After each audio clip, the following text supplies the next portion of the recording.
আর এই মুহূর্তে খবর দিনভরে অত্যন্ত গুরুত্বপূর্ণ একটা খবরে আসুন নজর রাখা যাক। রাজনৈতিক পালাবদল তো হয়েছে রাজ্যে, এবার বিধানসভাতেও একটা অন্য রকম ছবি দেখা যাবে। বিধানসভায় এবার পুলিশ বাজেট নিয়ে আলোচনা হবে, যা এতদিন হয়নি। তৃণমূল জামানায় হয়নি, এত গুরুত্বপূর্ণ একটা বিষয় নিয়ে আলোচনা কার্যত বন্ধই হয়ে গিয়েছিল। কিন্তু এবার বিজেপির আমলে পুলিশ বাজেট নিয়ে আলোচনা। তৃণমূল আমলে পুলিশ বাজেট নিয়ে আলোচনা হতো না, আর এর আগে পুলিশ মন্ত্রী ছিলেন খোদ মমতা বন্দ্যোপাধ্যায়। এবার পুলিশ বাজেট নিয়ে আলোচনা হতে চলেছে বিধানসভায়। আর এই নিয়ে সরাসরি কথা বলবো, কমলিকা রয়েছে আমার সঙ্গে। কমলিকা, এতদিন তৃণমূল জামানায় আমরা এটা দেখিনি, কার্যত বন্ধই হয়ে গিয়েছিল এত গুরুত্বপূর্ণ একটা বিষয় নিয়ে আলোচনা, যেখানে খোদ মুখ্যমন্ত্রী মমতা বন্দ্যোপাধ্যায় ছিলেন পুলিশ মন্ত্রী। সেই আলোচনা আবার শুরু হতে চলেছে, এটা কতটা গুরুত্বপূর্ণ?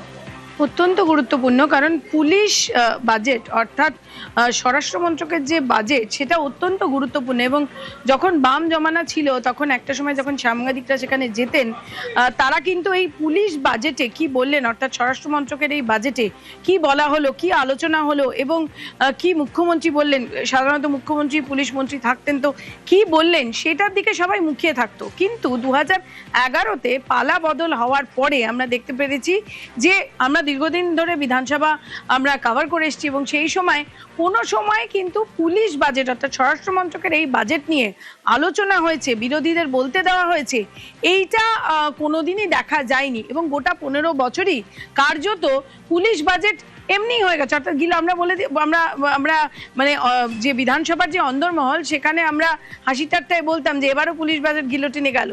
কোনোদিনই এই বাজেটটা, এটা তো একটা খুব গুরুত্বপূর্ণ আইন শৃঙ্খলা অত্যন্ত গুরুত্বপূর্ণ বিষয়, এবং সেখানে বিরোধীদের বলতে দেওয়ার সুযোগ, সেখানে আলোচনা, এবং সেখানে মুখ্যমন্ত্রীর মুখ্যমন্ত্রীর যে জবাবি ভাষণ, সেটা যখন মমতা বন্দ্যোপাধ্যায় মুখ্যমন্ত্রী ছিলেন কোনো সময়ই হয়নি। এবং আজকে আমরা যেরকম দেখলাম যে দেবাশিস ধর, যিনি প্রাক্তন এসপি ছিলেন কুচবিহারে, সেই শীতলকুচি কাণ্ড, তিনি যেরকম কথা বললেন, যেরকম ডক্টর রাজেশ কুমার, যিনি প্রাক্তন পুলিশ কর্তা, তিনি কথা বললেন, এবং আমরা জানি বিরোধীরাও কথা বলছেন। এইটা একটা কিন্তু খুব গুরুত্বপূর্ণ বিষয়, কারণ এই 15 বছরে পুলিশ বাজেটটা কি বিষয় সেটা কিন্তু কেউই জানতো না। অনেক ধন্যবাদ কমলিকা, অত্যন্ত গুরুত্বপূর্ণ এই বিষয় পুলিশ বাজেট। এবার থেকে বিধানসভায় এই পুলিশ বাজেট নিয়েও আলোচনা হবে। পালা বদলের পর বিধানসভাতেও বদল। এর আগে পুলিশ মন্ত্রী ছিলেন তৎকালীন মুখ্যমন্ত্রী মমতা বন্দ্যোপাধ্যায় নিজেই, কিন্তু পুলিশ বাজেট নিয়ে কখনো আলোচনা হয়নি বিধানসভায়। আর বদলের রাজ্যে এবার বিধানসভাতেও বদল, বিজেপির আমলে এবার পুলিশ বাজেট নিয়ে আলোচনা হতে চলেছে।